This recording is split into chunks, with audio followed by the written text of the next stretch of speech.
Malte, le Lifeline, autorisé à accoster mercredi soir. Le Lifeline a donc finalement été autorisé à accoster à Malte où les 233 migrants du bord seront ensuite dispatchés dans 6 pays européens.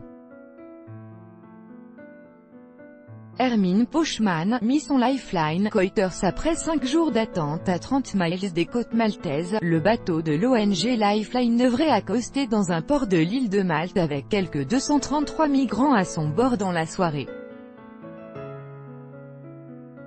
Le Premier ministre maltais, qui annonce ce mercredi midi, que le Lifeline sera autorisé à accoster mercredi soir, a posé ses conditions à cet accueil, 15 jours après avoir refusé la venue de l'Aquarius. La plupart des réfugiés devront être pris en charge par des pays de l'UE. La France accueillera une partie de ces migrants. Sur le bateau, l'impatience monte. Le bateau a finalement obtenu ce mercredi une autorisation de débarquer ses passagers en fin de journée. Je pense que le navire va rejoindre nos côtes ce soir, a déclaré Joseph Muscat, Premier ministre de Malte lors d'une conférence de presse ce midi. Les autorités du bateau avaient fait encore ce matin une nouvelle demande d'autorisation d'accostage. Plusieurs passagers à bord souffrent du mal de mer et 3 ont dû être hospitalisés. VOR Intagkamen die Meldungen, das wir auf Malta einlaufen dürfen, aber wir haben noch immer keine Genehmigung. Wir fragen nun, ob wir ein wenigstens VOR den wollen.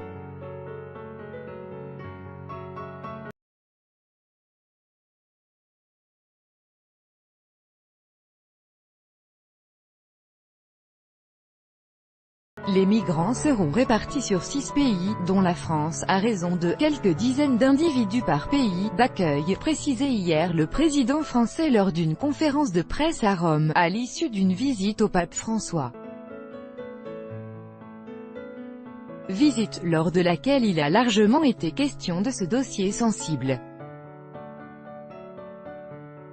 La France fera sa part dans l'accueil des rescapés du Lifeline. Le président français a eu des mots durs pour l'ONG allemande qui affrète le bateau. Pour Emmanuel Macron, Lifeline fait le jeu des passeurs. L'ONG a agi en contravention de toutes les règles et des gardes-côtes libyens.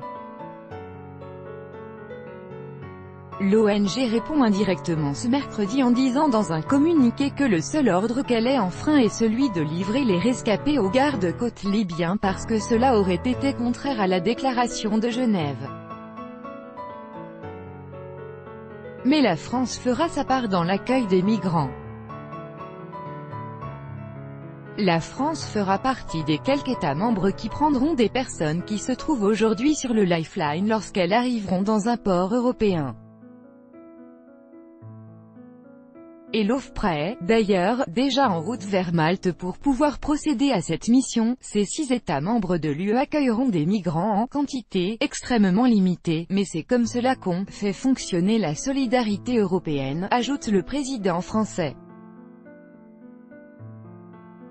Nous protégeons et continuerons à protéger ceux qui ont fui leur pays à cause de la religion ou de la politique et parce qu'ils étaient opprimés en raison de ce qu'ils croyaient ou pensaient, a encore déclaré Emmanuel Macron, car l'Europe a des principes, des valeurs.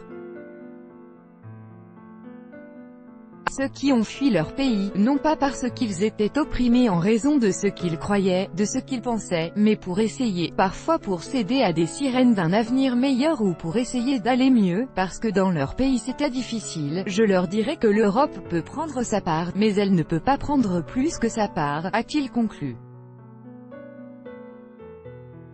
À relire, le mars qu'avec 108 migrants débarquant en Italie, le Lifeline attendu à Malte. Les habitants réservés sur l'accueil des migrants. Un certain nombre de ces rescapés resteront à Malte. Dans les petites rues de la vieille ville de La Valette, la plupart des Maltais hochent la tête d'un air sombre quand on leur annonce la venue prochaine d'un bateau de migrants. Comme l'Union européenne l'a dit, nous avons déjà atteint notre quota de migrants. Je ne sais pas où ils vont les mettre. Il n'y a plus de place pour eux. Toute l'Afrique vient en Europe, ce n'est pas possible, se lamente un habitant au micro de notre envoyé spécial, Laurent Berthaud. Je n'ai rien contre eux, ce sont des êtres humains comme nous, mais pour un petit pays comme le nôtre, je ne pense pas que ce soit si bien que ça. Tout le monde devrait apporter son aide et arrêter de dire « on n'en veut pas », et que Malte les accueille tous. Il faudrait plus d'efforts, plus d'initiatives des autres pays pour accueillir les migrants, témoigne une femme. Les conditions posées par le Premier ministre, qu'une partie seulement des migrants restent sur l'île, passent plutôt bien auprès de la population, mais on trouve quelques rares Maltais qui auraient voulu plus de solidarité. Moi, mon cœur me dit qu'on aurait dû tous les accepter. Il faut connaître leur situation. Ils sont très pauvres dans leur pays et c'est pour cette raison qu'ils font ça, regrette une passante. C'est la première fois depuis 2015 que Malte accueille un bateau de demandeurs d'asile.